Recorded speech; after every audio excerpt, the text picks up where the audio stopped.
ಬಗರುಕುಂಬೆ ಹೆಚ್ಚಿಗೆ ಇರುವಂತಹ ಕ್ಷೇತ್ರ ಇದು. ಉಳುಮೆ ಮಾಡುವವರಿಗೆ ಭೂ ಒಡೆತನ ಕೊಡಬೇಕು ಅನ್ನೋದು ದೊಡ್ಡ ಸಾಹೇಬರ ಕನಸಿತ್ತು ಬಂಗಾರಪ್ಪನವ್ರದ್ದು. ಕೆಲವು ವಿದ್ಯಾರ್ಥಿಗಳಿಗೆ ಬಸ್ಸಿನ ಸಮಸ್ಯೆ, ಕೆಲವು ಕಡೆ ರೋಡಲ್ಲಿ ಕೆಲವು ಸಮಸ್ಯೆ ಇದೆ. ಬಂಗಾರಪ್ಪ ಕ್ಷೇತ್ರ ಬಂಗಾರದಂತೆಯೇ ಹೊಳಿತಾ ಇದೆ. ನಾವು ನೋಡಿದಂಗೆ ಬೆಸ್ಟ್ MLA, ಜನಪರವಾಗಿ ಏನಾದ್ರು ಆಲೋಚನೆ ಮಾಡಿ ಜನರ ಹತ್ತಿರದಲ್ಲಿ ಸಿಗುವಂತ MLA ಅಂದ್ರೆ ಮಧು ಬಂಗಾರಪ್ಪನವರೇ ಆಗಿದ್ದಾರೆ. ಈಗ ನಡೆಯುವಾಗ ಎಡುವ ಸಹಜ ಒಂದೆರಡು ವ್ಯತ್ಯಾಸಗಳನ್ನ ಸರಿಪಡಿಸಿಕೊಳ್ಳಕ್ಕೆ ಈಗ ಅವಕಾಶ ಇದೆ ನಮಗೆ. ಈಗ ಜನಪದ ಕ್ರೀಡೆ ಹೋರಿ ಹಬ್ಬಕ್ಕೆ ಸ್ವಲ್ಪ ಹೆಚ್ಚಿನ ಆದ್ಯತೆ ಕೊಡಬೇಕು. ಜೊತೆಗೆ ಮಹಿಳೆಯರಿಗೆ ಒಂದು ಗಾರ್ಮೆಂಟ್ಸ್ ಆಗಬೇಕು ಅಂತಕ್ಕಂಥದ್ದು ಬಹಳಷ್ಟು ಬೇಡಿಕೆ ಇದೆ. ನಿಮ್ಮ ಹೆಸರು? ಪ್ರಸನ್ನ ಕುಮಾರ್ ದೊಡ್ಡಮನೆ ಅಂತ. ಏನ್ ಮಾಡೋದು ದೊಡ್ಡ ಮನೆಯವರು? ನಾವು ಜ್ಯುವೆಲರಿ ಶಾಪ್ ಮಾಡ್ತಾ ಇದೀವಿ. ಎಷ್ಟಿದೆ ಸರ್ ಗ್ರಾಮ್ಗೆ ಇವತ್ತು? ಗ್ರಾಮಿಗೆ 9,800 ರೂಪಾಯಿ ಇದೆ. ಪ್ಯೂರ್. ಹೌದು. 24 ಕ್ಯಾರೆಕ್ಟ್. ಸೊರಬ ಅಷ್ಟೇ ಪ್ಯೂರ್ ಆಗಿದೆಯಾ? ಹೌದೌದು, ತುಂಬಾ ಪ್ಯೂರ್ ಇದೆ. ಬಂಗಾರಪ್ಪ ಕ್ಷೇತ್ರ ಬಂಗಾರದಂತೆಯೇ ಹೊಳಿತಾ ಇದೆ. ಈಗ ಅವ್ರ ಮಗ ಮಧು ಬಂಗಾರಪ್ಪ ಸಚಿವರಾಗಿದ್ದಾರೆ. ಸಚಿವರಾದ್ಮೇಲೆ ಕ್ಷೇತ್ರ ಮರ್ತವ್ರ ಅಥವಾ ಸಿಗ್ತಾರಾ, ಹೇಗೆ? ಇಲ್ಲ, ಒಬ್ರು ಸಚಿವರಾದ್ರೆ ಹೇಗೆ ಬೇರೆ ಸಚಿವರಾದ ತಕ್ಷಣ ಸಿಗಲ್ಲ. ಬಟ್ ಮಧು ಬಂಗಾರಪ್ಪನವರು ಈಸಿಲಿ ಅವೈಲೇಬಲ್ ಇದ್ದಾರೆ. ಮತ್ತೆ ವಾರಕ್ಕೆ ಒಂದ್ಸತಿನಾದ್ರೂ ಸೊರಬ ಕ್ಷೇತ್ರಕ್ಕೆ ಭೇಟಿ ಕೊಡ್ತಾರೆ. ಜನರಿಗೆ ಈಸಿ ಸಿಗ್ತಾರೆ. ಎಂತ ಬಡವರು ಹೋದ್ರು ಅವರ ಅಹವಾಲನ್ನು ಕುಪ್ಟೂರಲ್ಲಿ ತಮ್ಮ ಗ್ರಾಮ ಮನೆಯಲ್ಲಿದ್ರು ಕೂಡ ಸಿಗ್ತಾರೆ. ಹಾಗೆ ಬಂಗಾರಧಾಮಕ್ಕೆ ಬಂದ್ರು ಸಿಗ್ತಾರೆ. ಹಾಗೆ ಸೊರಬ ಕ್ಷೇತ್ರ ಎಲ್ಲೇ ಹೋದ್ರು ಕೂಡ ಈಸಿಯಾಗಿ ಜನರಿಗೆ ಸಿಗ್ತಾರೆ, ಬಡವರಿಗೆ ಸಿಗ್ತಾರೆ. ಸೊರಬಕ್ಕಿರೋ ಸಮಸ್ಯೆ ಏನ್ ಸರ್? ಏನಾಗ್ಬೇಕು? ಒಂದಷ್ಟು ಜನ ರಸ್ತೆ ಆಗ್ಬೇಕು, ಹಾಸ್ಪಿಟ್ಲ್ ಆಗ್ಬೇಕಂದ್ರು ನಿಮ್ ಪ್ರಕಾರ ಏನಾಗ್ಬೇಕು ಸರ್? ಸೊರಬ ಕ್ಷೇತ್ರದ ಅಂದ್ರೆ ರಸ್ತೆ ಅಭಿವೃದ್ಧಿ ಒಂದ್ ಕಡೆ ಆದ್ರೆ, ಅದು ಡೆವಲಪ್ಮೆಂಟ್ ಹಂತದಲ್ಲಿ ಒಂದ್ ಕಡೆ ಆದ್ರೆ, ಹಾಗೆ ಬಗರುಕುಂಬೆ ಹೆಚ್ಚಿಗೆ ಇರುವಂತಹ ಕ್ಷೇತ್ರ ಇದು.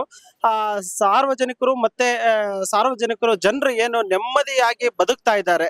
ಇವತ್ ಬಗರುಕುಂಬಲ್ಲಿ ಮನೆ ಮಾಡ್ಕೊಂಡವರು ಅಯ್ಯಪ್ಪ JCB ಬಂತು ಸದ್ದುಗಳು ಕೇಳ್ತಾ ಇಲ್ಲ. ಈ ನೆಮ್ಮದಿಯಾಗಿ ಜನರು ಇರೋದೇ ಒಂದು ಅಭಿವೃದ್ಧಿ ಅಂತಕ್ಕಂಥದ್ದು ನನ್ನ ಒಂದು ಆಲೋಚನೆ. ಆ ತರ ನೆಮ್ಮದಿಯಾಗಿ ಇದ್ದಾರೆ ಜನರು. ನಾವು ಬೆಂಗಳೂರಲ್ಲಿ ಕೂತ್ಕೊಂಡು ಸೊರಬ ಅಥವಾ ಶಿವಮೊಗ್ಗ ಜಿಲ್ಲೆಯನ್ನು ನೋಡಿದಾಗ ಈ ಶರಾವತಿ ಸಂತ್ರಸ್ತರ ವಿಚಾರ ದೊಡ್ಡದು.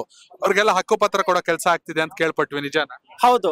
ಸಾಹೇಬ್ರು 2014ರಲ್ಲಿ ಶಾಸಕರಾದಾಗ ಸುಮಾರು ಸೊರಬ ನಮ್ಮ ಟೌನ್ ಅಲ್ಲೇ ಕೂಡ 988 ಹಕ್ಕುಪತ್ರಗಳನ್ನು ಕೂಡ ವಿತರಣೆ ಮಾಡಿದ್ರು.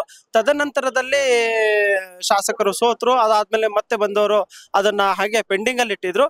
ಮತ್ತೆ ಈಗ ಶಾಸಕರ ಗಮನಕ್ಕೆ ತಂದಿದ್ದೇವೆ. ಅವರಿಗೆಲ್ಲ ಹಕ್ಕುಪತ್ರಗಳನ್ನ ಉಳಿದವರಿಗೆ ಹಕ್ಕುಪತ್ರ ಕೊಡೋದು, ಮತ್ತೆ ಹಾಗೆ ಹಕ್ಕುಪತ್ರ ಕೊಟ್ಟಂತವರಿಗೆ ಖಾತೆಗಳನ್ನ ಏರಿಸುವಂತ ಕಾರ್ಯಕ್ರಮ ಈಗಾಗಲೇ ಸಚಿವರು ಮಾಡಿದ್ದಾರೆ. ಮುಂದಿನ ಇನ್ನೊಂದು 5-6 ತಿಂಗಳಲ್ಲಿ ಕೂಡ ಅವರಿಗೆ ಹಕ್ಕುಪತ್ರ ವಿತರಣೆ ಮತ್ತು ಖಾತೆಯನ್ನ ಏರಿಸುವಂತ ಕಾರ್ಯಕ್ರಮ ಆಗ್ತದೆ ಅನ್ನೋದು ನನ್ನ ಅಭಿಪ್ರಾಯ. ಮತ್ತೊಬ್ರು ಮತದಾರರಿದ್ದಾರೆ, ಅವ್ರನ್ನೇ ಮಾತಾಡ್ಸೋಣ. ಸರ್, ನಿಮ್ಮ ಹೆಸರು? ನಾಗಪ್ಪ. ನೀವು ನೋಡಿದ್ ಬೆಸ್ಟ್ MLA ಯಾರು ಸೊರಬಕ್ಕೆ? ನಾವು ನೋಡಿದಂಗೆ ಬೆಸ್ಟ್ MLA, ಜನಪರವಾಗಿ ಏನಾದ್ರು ಆಲೋಚನೆ ಮಾಡಿ ಜನರ ಹತ್ತಿರದಲ್ಲಿ ಸಿಗುವಂತ MLA ಅಂದ್ರೆ ನಮ್ ಮಧು ಬಂಗಾರಪ್ಪನವರೇ ಆಗಿದ್ದಾರೆ. ಯಾಕಂದ್ರೆ ಬಹುಶಃ ಆ ಮಾತಿಗೆ ನಿಮ್ಮ ಉತ್ತರ ಸರಿ ಇದೆ ಅಂತ ಅನ್ಕೊಳ್ತೀನಿ. ಹೌದೌದು. ಸಚಿವರಾಗಿದ್ದಾರೆ, ಕ್ಷೇತ್ರಕ್ಕೆ ಬರ್ತಿರ್ತಾರೆ. ಖಂಡಿತವಾಗೂ ಸಚಿವರಾಗಿದ್ದಾರೆ ಅಂತ ಹೇಳಿ ನಮಗೆಲ್ಲೋ ಬಹಳ ಕೈಗೆಟಕದ ದೂರದಲ್ಲಿ ಅವರೇನಿಲ್ಲ. ಹೆಚ್ಚು ಕಡಿಮೆ ವಾರದಲ್ಲಿ 2 ದಿನ 3 ದಿನ ಸೊರಬ ಕ್ಷೇತ್ರದಲ್ಲೇ ಇರ್ತಾರೆ. ಜನಸಾಮಾನ್ಯರು ತುಂಬಾ ಬಲು ಹತ್ತಿರವಾಗಿ ಇರುವಂತ ವ್ಯಕ್ತಿ ಇವರು. ಏನ್ ಪ್ರಾಬ್ಲಮ್ ಏನಿದೆ ಸೊರಬಕ್ಕೆ?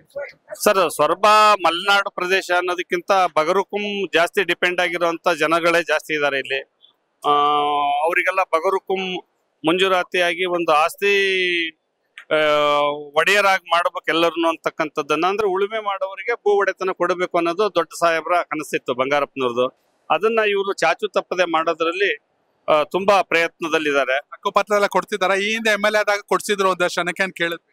ಖಂಡಿತ ಸರ್, ಅವರು ಹಿಂದೆ ಕೊಡಿಸಿರ್ತಕ್ಕಂಥವು ಇದಾವಲ್ಲ, ಅವೆಲ್ಲವೂ ಚೆನ್ನಾಗೇ ಇದೆ. ಆದ್ರೆ ಈಗ ನಡೆಯುವಾಗ ಎಡುವ ಸಹಜ ಒಂದೆರಡು ವ್ಯತ್ಯಾಸಗಳನ್ನ ಸರಿಪಡಿಸಿಕೊಳ್ಳಕ್ಕೆ ಈಗ ಅವಕಾಶ ಇದೆ ನಮಗೆ.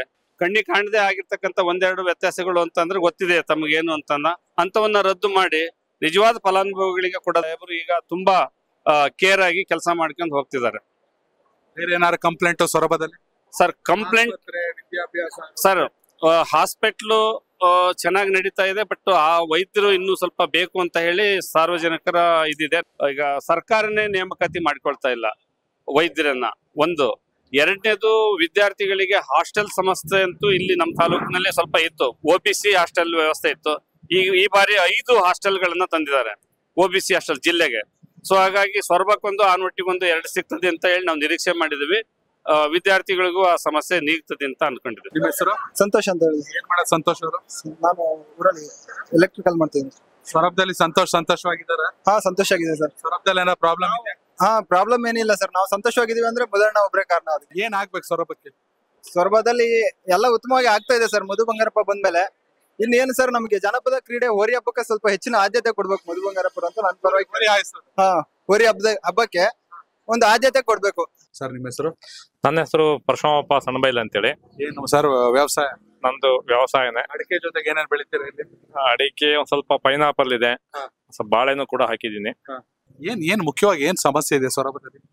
ಸೊರಬದಲ್ಲಿ ಒಂದ್ ಸ್ವಲ್ಪ ಬಗರುಕುಮಿಂದು ಸಮಸ್ಯೆ ಇದೆ. ಬಗರುಕುಮ ವಿಚಾರದಲ್ಲಿ ಮಧು ಬಂಗಾರಪ್ಪನವರು ರೈತರಿಗೆ ಬಹಳಷ್ಟು ಹೆಲ್ಪ್ ಮಾಡಿದ್ದಾರೆ. ಇನ್ನೂ ಕೆಲವು ಕಾನೂನಿನಲ್ಲಿ ಕೆಲವು ತೊಡಕುಗಳಿದಾವೆ, ಅದನ್ನು ಕೂಡ ಸ್ವಲ್ಪ ಸರಿ ಮಾಡ್ಬೇಕು ಅಂತಕ್ಕಂಥದ್ದನ್ನ ಅವ್ರಿಗೆ ಹಲವಾರು ಬಾರಿ ಹೇಳಿದೀವಿ. ಅದನ್ನ ಸ್ಪಂದನೆ ಕೂಡ ಮಾಡಿದ್ದಾರೆ, ಮಾಡ್ತಾರ ಅಂತಕ್ಕಂಥ ನಂಬಿಕೆನೂ ಕೂಡ ನಮಗಿದೆ. ಅವ್ರಿರೋದ್ರಿಂದಲೇ ಹೆಚ್ಚು ಕಡಿಮೆ ನಮಗೆ ಬಗರುಕುಮಲ್ಲಿ ಸ್ವಲ್ಪ ರಕ್ಷಣೆ ಇದೆ ಅಂತಕ್ಕಂಥದ್ದು ಮೊದ್ಲೆಲ್ಲ ಇತ್ತು, ಈಗೂ ಕೂಡ ಇದೆ. ಸರ್, ಒಂದ್ ಕಡೆ ಶಾಸಕರು ಸಚಿವರ ಕೆಲಸ ಓಕೆ, ಮತ್ತೊಂದ್ ಕಡೆ ಸಂಸದರು ಇದ್ದಾರೆ. ನಿಮ್ಮ ಸಮಸ್ಯೆಗಳು, ರೈತರ ಸಮಸ್ಯೆಗಳಿಗೆ ಸ್ಪಂದಿಸ್ತಾರೆ? ಶಾಸಕರು ಸ್ಪಂದನೆ ಇದೆ. ಸಂಸದರು ಇವತ್ತಿಗೂ ಕೂಡ ನಮ್ಗೆ ಎಲ್ಲಿಯೂ ಸೊರಬ ತಾಲೂಕಿನಲ್ಲಿ ಆಗ್ಲಿ ಅಥವಾ ನಮ್ಮ ಈ ಸೊರಬ ವಿಧಾನಸಭಾ ಕ್ಷೇತ್ರದಲ್ಲಿ ಎಲ್ಲೂ ಕೂಡ ಸ್ಪಂದನೆ ಇಲ್ಲ. ಅವ್ರು ಯಾವಾಗ ಬರ್ತಾರೆ, ಎಲ್ಲಿ ಹೋಗ್ತಾರೆ ಗೊತ್ತಾಗಲ್ಲ.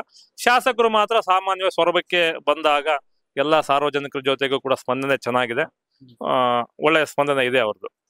ಸಚಿವರಾಗಿದ್ರು ಕ್ಷೇತ್ರಕ್ಕೆ ಬರ್ತಾರೆ.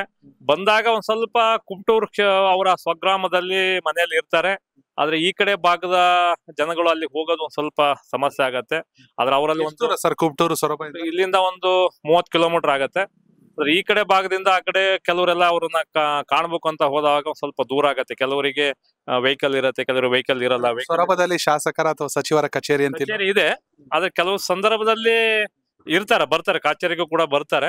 ಸ್ವಲ್ಪ ಇಲ್ಲೇ ಎಲ್ಲಾರು ಅವಾಗ ಒಂದ್ ಸ್ವಲ್ಪ ಇನ್ನೂ ಒಂದ್ ಸ್ವಲ್ಪ ಹೆಚ್ಚಿನ ಸೊರಬ ಟೌನ್ ನಲ್ಲಿ ಸ್ವಲ್ಪ ಇದ್ದು ಈ ಕಡೆ ಭಾಗದಾರಿಗೆ ಒಂದ್ ಸ್ವಲ್ಪ ಬಂದು ಭೇಟಿ ಆಗ್ತಕ್ಕಂಥದ್ದು ಒಳ್ಳೇದು ಅಂತಕ್ಕಂಥ ನನ್ನ ಅಭಿಪ್ರಾಯ. ನೀವು ಕೂಡ ಸೀನಿಯರ್ ಇದ್ದೀರಾ, ಏನ್ ಸಲಹೆ ಕೊಡಕ್ ಇಷ್ಟಪಡ್ತೀರಾ ಶಾಸಕರಿಗೆ? ಈಗ ಬಹಳಷ್ಟು ಅಭಿವೃದ್ಧಿ ಕೆಲಸಗಳನ್ನು ಕೂಡ ಮಾಡಿದ್ದಾರೆ, ಇನ್ನೂ ಕೆಲವು ಮಾಡ್ಬೇಕಾಗಿದೆ ಅಂತಕ್ಕಂಥದ್ದನ್ನ ನಾನು ಹೇಳ್ತೀನಿ. ಈಗ ಕೆಲವು ವಿದ್ಯಾರ್ಥಿಗಳಿಗೆ ಬಸ್ಸಿನ ಸಮಸ್ಯೆ, ಕೆಲವು ಕಡೆ ರೂಟ್ ಅಲ್ಲಿ ಕೆಲವು ಸಮಸ್ಯೆ ಇದೆ. ಉದಾಹರಣೆ ಹೇಳ್ಬೇಕು ಅಂದ್ರೆ ಹೊಸಬಾಳೆ ಸಾಗರ ರಸ್ತೆಯಲ್ಲಿ ಕೆಲವು ಬಸ್ಸುಗಳು ಇಲ್ಲ. ಇಲ್ಲೇ ಪಕ್ಕಕ್ಕೆ ಗೌರ್ಮೆಂಟ್ ಬಸ್ ಸ್ಟ್ಯಾಂಡ್ ಇದೆ, ಮಕ್ಕಳೆಲ್ಲ ಬೇಕಾದ್ರೆ ಅಲ್ಲಿ ನಿಂತಿದ್ದಾರೆ. ಅವರನ್ನು ಕೂಡ ಕೇಳಿದ್ರೆ ಗೊತ್ತಾಗತ್ತೆ. ಸ್ವಲ್ಪ ಬಸ್ಸಿನ ವ್ಯವಸ್ಥೆಗಳು ಸ್ವಲ್ಪ ಆಗ್ಬೇಕು. ಜೊತೆಗೆ ಮಹಿಳೆಯರಿಗೆ ಒಂದು ಗಾರ್ಮೆಂಟ್ಸ್ ಆಗ್ಬೇಕು ಅಂತಕ್ಕಂಥದ್ದು ಬಹಳಷ್ಟು ಬೇಡಿಕೆ ಇದೆ. ಅವ್ರು ಚುನಾವಣಾ ಪೂರ್ವದಲ್ಲಿ ಗಾರ್ಮೆಂಟ್ಸ್ ಅನ್ನ ಮಾಡ್ತೀನಿ ಅಂತಕ್ಕಂಥದ್ದನ್ನ ಭರವಸೆ ಕೊಟ್ಟಿದ್ರು. ಆದ್ರೆ ಲ್ಯಾಂಡ್ ಅನ್ನು ಕೂಡ ಅವ್ರು ಹುಡುಕ್ತಾ ಇದ್ದಾರೆ. ಅದನ್ನ ಸ್ವಲ್ಪ ಆದಷ್ಟು ಬೇಗ ಒಂದು ಗಾರ್ಮೆಂಟ್ಸ್ ಮಾಡಿದ್ರೆ ಒಳ್ಳೇದು ಅಂತಕ್ಕಂಥದ್ದನ್ನ ನಾನು ಹೇಳಿಕ್ ಬಯಸ್ತೀನಿ. ಜೊತೆಗೆ ಮಕ್ಕಳ ವಿದ್ಯಾಭ್ಯಾಸಕ್ಕೆ ಒಂದು ಇಂಜಿನಿಯರಿಂಗ್ ಕಾಲೇಜ್ ಆದ್ರೂ ಕೂಡ ತುಂಬಾ ಒಳ್ಳೇದು. ಯಾಕಂದ್ರೆ ಇಲ್ಲಿ ಡಿಪ್ಲೊಮಾ ಕಾಲೇಜ್ ಇದೆ. ಡಿಪ್ಲೊಮಾವನ್ನ ಮಾಡಿದ ನಂತರದಲ್ಲಿ ಮಕ್ಕಳು ಬೇರೆ ಜಿಲ್ಲೆಗೆ ಅಥವಾ ರಾಜಧಾನಿ ಬೆಂಗಳೂರು ಅಂತ ಕ್ಷೇತ್ರದಲ್ಲಿ ಕೆಲವರಿಗೆಲ್ಲ ಹೋಗಿ ವಿದ್ಯಾಭ್ಯಾಸ ಮಾಡೋದು ಕಷ್ಟ ಆಗತ್ತೆ. ಇಲ್ಲೇ ಸೊರಬದಲ್ಲಿ ಒಂದು ಇಂಜಿನಿಯರಿಂಗ್ ಕಾಲೇಜ್ ಆದ್ರೆ ಮಕ್ಕಳಿಗೆ ತುಂಬಾ ಚೆನ್ನಾಗತ್ತೆ ಅಂತ ಹೇಳಿ ನಾನು ಹೇಳಿಕ್ ಬಯಸ್ತೀನಿ. ಅವರಲ್ಲಿ ಒಂದು ವಿನಂತಿನೂ ಕೂಡ ನಾನು ಮಾಡ್ಕೊಳ್ತೀನಿ ಅವರಿಗೆ. Thank you sir, thank you. Connect Karnataka, ಇದು ನಿಮ್ಮ ನೆಟ್ವರ್ಕ್.